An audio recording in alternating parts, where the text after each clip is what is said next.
Hello दोस्तों, welcome back to my channel. अगर आपने अभी तक मेरे चैनल को सब्सक्राइब नहीं किया है तो जल्दी से मेरे चैनल को सब्सक्राइब कर दें। इस पार्ट की शुरुआत में ऋषि की मॉम इससे कह रही होती है कि क्या डॉक्टर तुमसे ये कह रहे थे कि वो मुझे बचा नहीं सकते। ऋषि कहता है कि नहीं, डॉक्टर तो आपके रूटीन चेकअप के बारे में बता रहे थे मुझे। शामी भी बाहर खड़ी ये बातें सुन रही होती है। मॉम ऋषि से कहती है कि तुम दोबारा मुझसे झूठ बोल रहे हो। अगर नॉर्मल बात होती तो तुम लोग बात करने के लिए बाहर नहीं जाते। शामी अंदर आकर ऋषि की मॉम से कहती है कि ऋषि सच कह रहा है। मॉम कहती है कि तुम कौन हो, तो शामी कहती है कि मैं इसकी फ्रेंड हूँ और मैं समझ सकती हूँ कि आप इसकी बात पर यकीन क्यों नहीं कर रही हैं। इसको एक्टिंग बहुत पसंद है, इसीलिए कभी कभी इसकी बात पर यकीन करना मुश्किल हो जाता है। मॉम कहती है कि हाँ, तुम सही कह रही हो, मुझे बस इस बात का डर है कि कहीं ऋषि मुझसे कुछ छुपा ना रहा हो। तो शामी कहती है कि ऐसी बात नहीं, आप फिक्र नहीं करें। वैसे ऋषि सीरियस दिखाई नहीं देता, लेकिन मुश्किल वक्त पर इससे ज्यादा रिलायबल भी कोई नहीं है। ये सुनकर मॉम मुस्कुराने लगती है। बाहर आकर ऋषि शामी से कहता है कि मेरी मॉम को कंफर्ट करने के लिए तुम्हारा शुक्रिया। शामी ऋषि से कहती है कि मैं चाहती हूँ कि तुम अपना भी ख्याल रखो और मेरी कॉल्स को इग्नोर मत किया करो।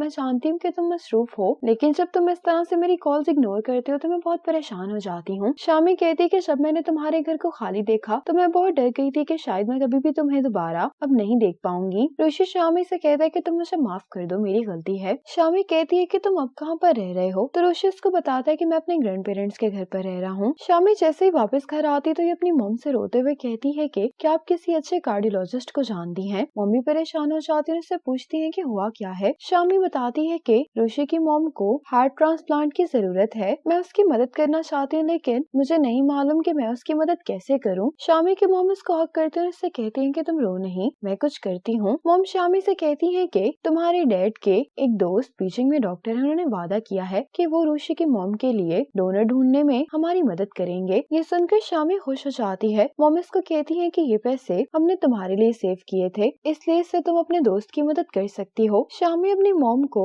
इस सब के लिए थैंक्स बोलती है। ऋषि के डैड इसको बताते हैं कि शंघाई में मेरे एक दोस्त ने हॉस्पिटल से कांटेक्ट किया है, उम्मीद है कि तुम्हारी मॉम को ट्रांसप्लांट के लिए डोनर मिल जाएगा। उसने मुझे काम करने के लिए अपनी कंपनी में भी इनवाइट किया है। मैंने इस बारे में बहुत सोचा, यही डिसाइड किया है कि मैं तुम्हारी मॉम को इलाज के लिए शंघाई लेकर चला जाऊंगा। वहाँ की मेडिकल फैसिलिटीज भी यहाँ से ज्यादा अच्छी हैं। डैड कहते हैं कि मैं जानता हूँ कि ये फैसला तुम्हारे लिए बहुत सडन है, लेकिन अगर तुम चाहो तो तुम यहाँ पर रुककर अपनी पढ़ाई कंप्लीट कर सकते हो। लेकिन ऋषि कहता है कि अगर मैं नहीं जाऊंगा तो फिर मॉम की टेक केयर कौन करेगा। जब तक हम साथ हैं तो मैं कहीं पर भी पढ़ाई कर सकता हूँ। डैड कहते हैं कि सारा कसूर मेरा है, मेरी वजह से तुम्हें बहुत सफर करना पड़ रहा है। ऋषि कहता है कि आज तक आपने जो कुछ भी किया वो मेरे और मॉम के लिए किया है। मैं आपको अपना रोल मॉडल समझता हूँ। जिन्होंने आपको धोखा दिया है वो गलत है, आप नहीं। आज ऋषि शामी को मिलने के लिए बुलाता है। शामी ऋषि को ये कार्ड देती है और कहती है कि मेरे पास ज्यादा पैसे तो नहीं है, लेकिन मैं उम्मीद करती हूँ कि इससे तुम्हारी हेल्प हो जाएगी। शामी ऋषि से कहती है कि अगर ये तुमने मुझे वापस करने की कोशिश की तो मैं तुमसे दोबारा कभी बात नहीं करूंगी, और वैसे भी मैं ये पैसे तुम्हें कर्ज के तौर पर दे रही हूँ। जब तुम एक फेमस एक्टर बन जाओगे तब मैं तुमसे ये पैसे डबल करके वापस लूंगी। ऋषि कहता है कि ठीक है, मैं ये पैसे रख रहा हूँ। शामी ऋषि को बताती है कि मेरे डैड के दोस्त तुम्हारी मॉम के लिए डोनर ढूंढने की कोशिश कर रहे हैं। ऋषि कहता है कि इसकी जरूरत नहीं है, मेरी मॉम को डोनर मिल गया है। ये सुनकर शामी खुश होती है, उससे पूछती है कि सर्जरी कब है। ऋषि शामी को अपने जाने के बारे में बताना चाह रहा होता है, लेकिन नहीं बता पाता और इससे कहता है कि सर्जरी जल्द से जल्द हो जाएगी। अब शामी ऋषि को लेकर अपनी फेवरेट मिल्क टी पीने के लिए आ जाती है। ऑनर ऋषि को देखकर कहता है कि क्या यही वो लड़की जिसके लिए तुमने मेरी स्पेशल मिल्क टी बनानी सीखी थी। तो ऋषि कहता है कि हाँ। ऋषि उसको कहता है कि क्या आप थोड़ा जल्दी कर सकते हैं। तो ऑनर कहने लगता है कि अगर तुम्हें लग रहा है कि मैं स्लो हूँ तो तुम खुद आकर कर सकते हो। इतने में ही ये किसी और कस्टमर की बात सुनने के लिए चला जाता है। तो ऋषि शामी से कहता है कि तुम यहाँ पर मेरा इंतजार करो। ऋषि शामी के लिए खुद मिल्क टी बनाने लगता है। अब ऋषि शामी के लिए लेकर आता और इससे पूछता है कि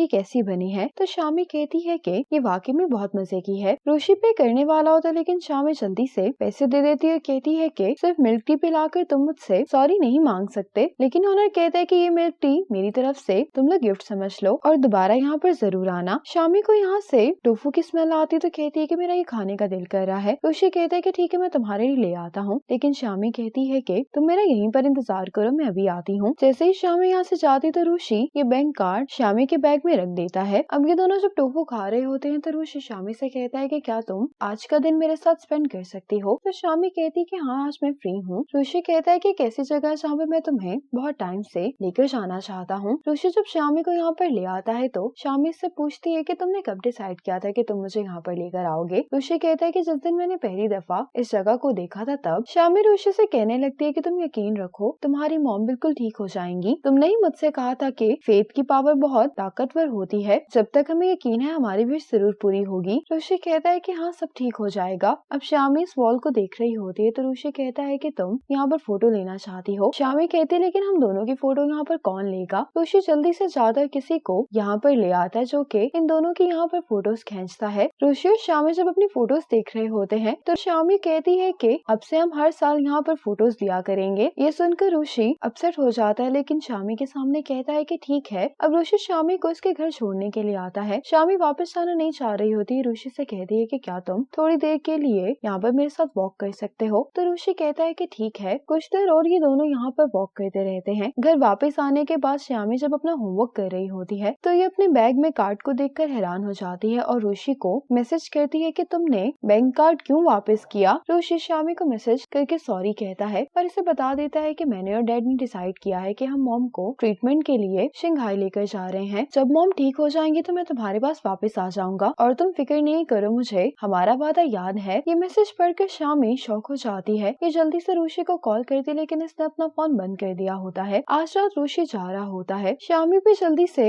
हॉस्पिटल पहुंच जाती है। ये रुशी को टैक्सी में जाते हुए देख लेती है। यहाँ पर बारिश होने लगती लेकिन इसके बावजूद शामी रुशी की टैक्सी का पीछा करती है। शामी रास्ते में गिर जाती है, चिल्लाते हुए कहने लगती है कि तुमने मुझे पहले क्यों नहीं बताया। तुमने मुझसे वादा किया था कि तुम मुझसे कभी भी कुछ नहीं छुपाओगे। अगले दिन शामी जब रोते हुए स्कूल आती है तो वांगशा इससे पूछती है कि क्या हुआ है। तो शामी इसको बताती है कि रुशी चला गया है। वांगशा इसको हक करते हुए कहती है कि सब ठीक हो जाएगा। लिन भी यहाँ पर शामी को रोते हुए देखती है लेकिन इग्नोर करके चली जाती है। लंच ब्रेक में शामी अकेली होती है। ये जब कैफेटेरिया में आती है तो लिन ने नई फ्रेंड्स बना ली होती है और इन्हीं के साथ बिजी दिखाई दे रही होती है। शामी को अकेले लंच करते हुए देखकर जुनी और वांगशा को बहुत बुरा लगता है। ये दोनों जल्दी से शामी के पास आकर बैठ जाते हैं। वांगशा कहती है कि अब से हम साथ में लंच करेंगे क्योंकि एक साथ लंच करने का ज्यादा मजा आता है। लुदाई और जुनी शामी को कंफर्ट करने के लिए कहते हैं कि हम दोनों तब तक रुशी को कॉल करते रहेंगे जब तक वो हमारी कॉल का जवाब नहीं देगा। शामी इन सबको थैंक्स बोलती है और कहती है कि मैं ठीक हूँ। शामी ने रुशी को बहुत सारे मैसेजेस किए होते हैं लेकिन रुशी ने इसके किसी भी मैसेज का कोई जवाब नहीं दिया होता। वापस घर आने के बाद शामी